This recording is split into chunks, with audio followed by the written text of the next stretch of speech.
So we're here with Richard Farmer. He's with Randstad, a major recruiting firm here in Singapore. Richard, tell us about some of the trends that you're seeing in the job market these days.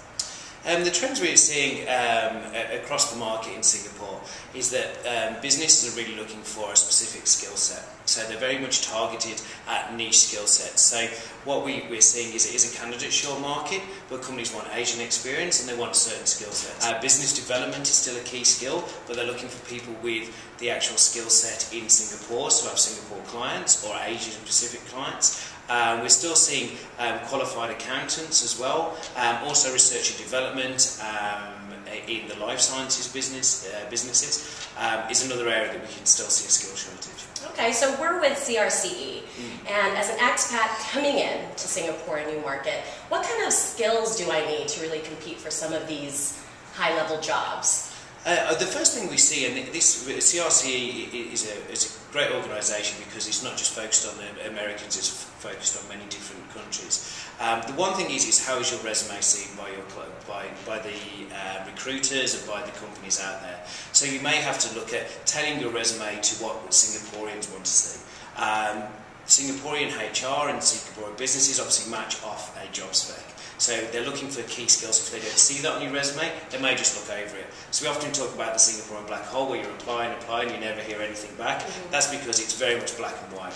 So you have to look at how you communicate. So you want to simplify things, but you want to build out tangibles in your resume. So what money have you saved? What budgets have you overachieved? What targets have you overachieved? What projects you've worked on?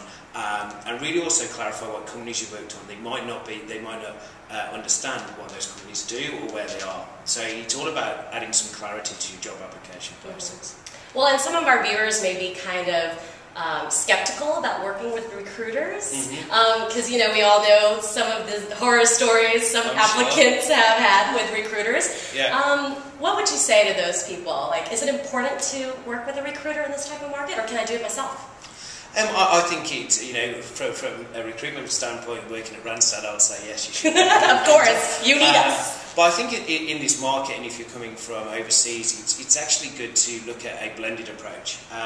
The one thing I would say is if you come to a recruiter like myself or someone in my team and say I'll work exclusively with you for a week, you're going to get 100% of that recruiter's time. What you have to understand is a recruiter could work on 10 to 15 roles at a time with multiple clients, and they'll be working with 3 to 4 candidates on each one of those roles. So it's not just that one person, so it's how you communicate, how you engage. So you want to have a strategy about your job search from that perspective and come to the recruiter with ideas of what you want to look for. We'll give you the insights because it's really about who you know and not always what you know. It's about building those relationships in that market while having a targeted job search.